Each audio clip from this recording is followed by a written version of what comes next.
anyone who knows me well knows I love a really good analogy. And lately, I really have been struggling to like finish college and just have self compassion on myself as I move on to this next part of my life. It's definitely difficult sometimes to not want to be like, hey, you could have done a lot more, and I'm going to hold back you from feeling like you can take this break, this hard earned break, that I've definitely earned. It's easy to think that way, but I recently had this experience, two experiences actually, from the same analogy that really gave me some perspective on self care and just loving myself throughout this journey, even when it's really hard to. That I just have to do that. I have to be willing to pick myself up. I have to do these different things, and not so much that I have to, I get to. I get to help out this wonderful person who was raised by parents and wonderful parents and everything like that. Like, I get to help this person out. And not only that, I get to help out so many other people. And it is a wonderful thing, but it's easy to get caught up in just other stuff besides the basic helping out myself. It makes me think like, if I was the only person in the world, like what would be different? I don't know. Just an interesting thought. But let's just jump into this analogy. So the real thought. So basically, basically what happened is I had this thought to go on a walk to this closing social ward thing for the congregation, eat food. And I was like, why would I do that? I already feel like I'm behind to getting there because it was already late. But I decided I was going to walk anyway. And so I just told my roommate I was going to go walk, and he hadn't left either. He wasn't 100% sure if he was going or not. And so I was just like, yeah, I'm going. I'm going to just walk. And so I started walking, and I turn around and I see his truck. And that's when the moment hit me like, I wanted to see if you were going to actually walk. And the answer was I was. It didn't really make much sense to me, but I decided I was going to.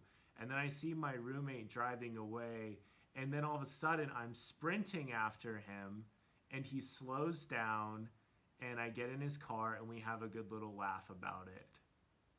Then, just an hour later, I was playing cards and stuff and dice games with some of my roommates at this party. And then my other roommate was like, okay, I'm going to leave.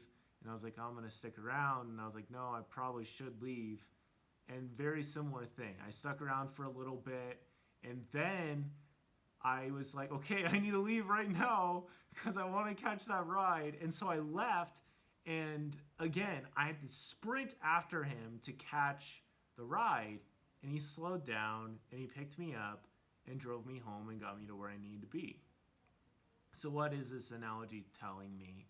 I think it tells me a lot of things. One is that I need to be willing to slow down for myself and have that kind of compassion on myself. It's okay if I fall behind and it seems like I'm not going to catch the ride, so to speak. It's completely fine.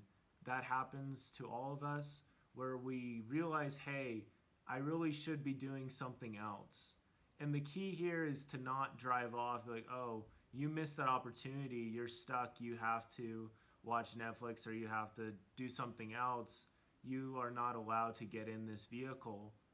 No, I'm going to let you get in this vehicle and we're going to take you to where you need to be because I love you and I want to help you. And even though it was like my roommate picking me up, it made me think of like when one of my future kids is like, if a future kid of mine was like running after me and wanted to go on a ride to the grocery store or something with me, of course I would slow down and pick them up, because I really want to be a compassionate parent in the future. And a lot of that does, you know, it helps if I'm able to be compassionate with myself, that even when I'm falling behind, that I'm willing to slow down and be like, hey, I'm going to help you out because I'm committed to you, because I want to help you. Even when you fall short, it's okay if you haven't been in the car with me this whole time. Plans change. I'm here to take you right now as you are, no matter what.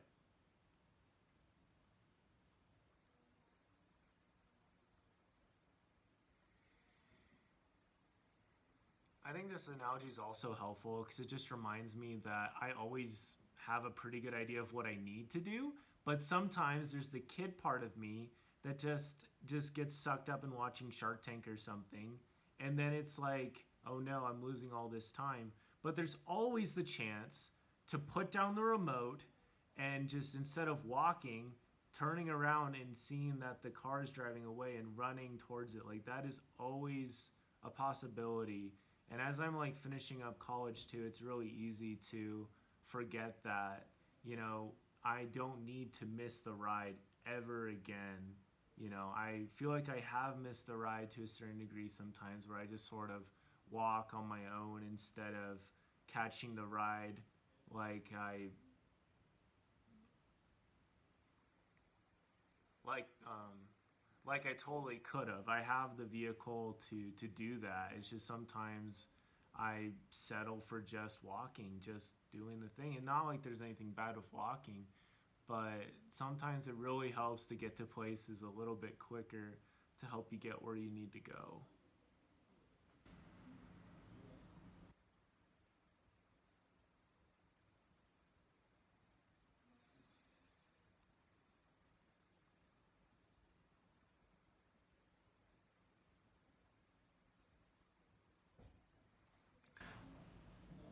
The final thing I wanted to share with this is just, we're here to surprise ourselves and to help ourselves all along our journey.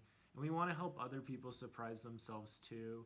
It really isn't very fun when you keep falling short and then there isn't something you do to help yourself bounce back from that. James Clear talks about in his amazing book Atomic Habits that what we repeat and reward gets repeated again, and what we do and do not reward, it obviously generally doesn't get repeated. So when we repeat the good behaviors, when we reward those good behaviors, it really goes a long way.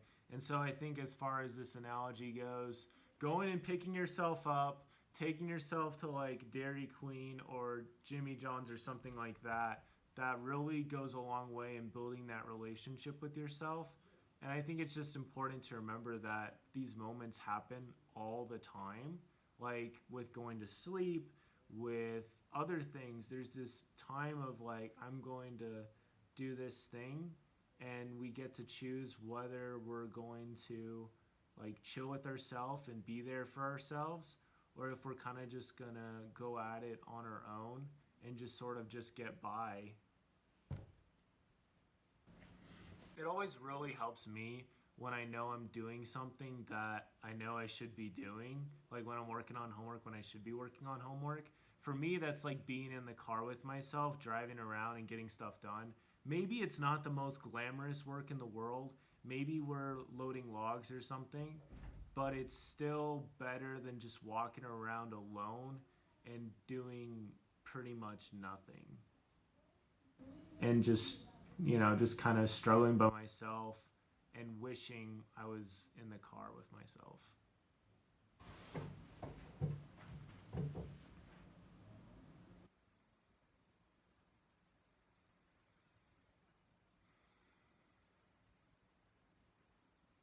I think self compassion is really like one of the most difficult things sometimes, but we remember those times that we're compassionate on ourselves, that we reach out to ourselves. I remember before I was dating Bella, sometimes I literally just take myself on dates. I'd go to Wendy's by myself, or I'd go to Sonic, and I'd just hang out and I'd chill.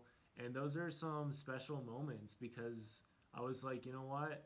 I'm going to pick him up. I'm going to treat him to something fun. I'm going to just enjoy this moment with him. And I think we just need to do that. However that looks, just to take those moments that come as they come and just enjoy them. And that builds a lot the relationship we have with ourselves and our ability to help ourselves out in the future.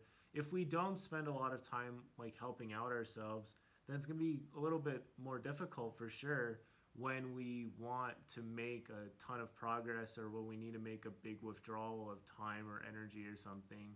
It really helps if you've already done really well and if you've helped yourself out a lot to build up that relationship with yourself, that you've taken full advantage and helped yourself out and picked yourself up and given yourself that ride. There's so many ways we could talk about this analogy. I think another way I'd talk about it is just taking those moments of confidence. There's this book,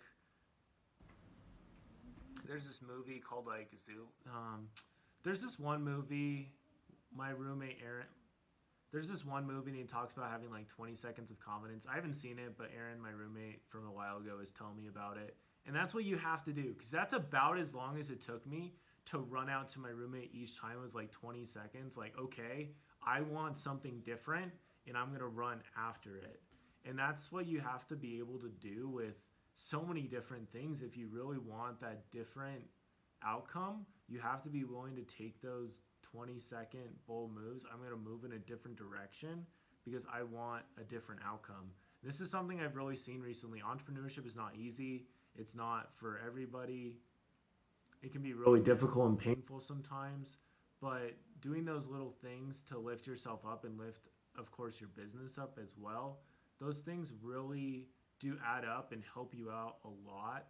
In the end, all those little investments of time or money or energy, those things help you a lot. And I don't know, it just really, really helps to live up to your, to like seek after living up to your potential, just to go after those things. It really helps to do that instead of just, I don't know, just getting by. It's really easy to get by. Everybody can do that. But I don't know. This is an interesting topic for sure. But just when you see those moments come up, just seizing them. And if you miss one, knowing that there'll be many more opportunities. I think we really are engineered to love ourselves a lot of the time. We just need to take advantage of that opportunity that is there, that open hand that's there to lift us up. So we talked about loving ourselves, giving ourselves new So we talked about loving ourselves, giving ourselves new opportunities, picking ourselves up when we fall short, and just loving ourselves to go on that ride and enjoy the little things in life. I thought this analogy was really helpful for me, and I hope it was helpful for you too. New episodes are coming up Monday and Thursday. Thank you so much for your patience with me and your love and support as well, and hope that things are going well for you. Definitely check out the podcast on YouTube. We're going to be getting new things on there soon, and that's all I have. So thank you so much for listening. Don't forget to heal today. It'll be a better tomorrow. Wow.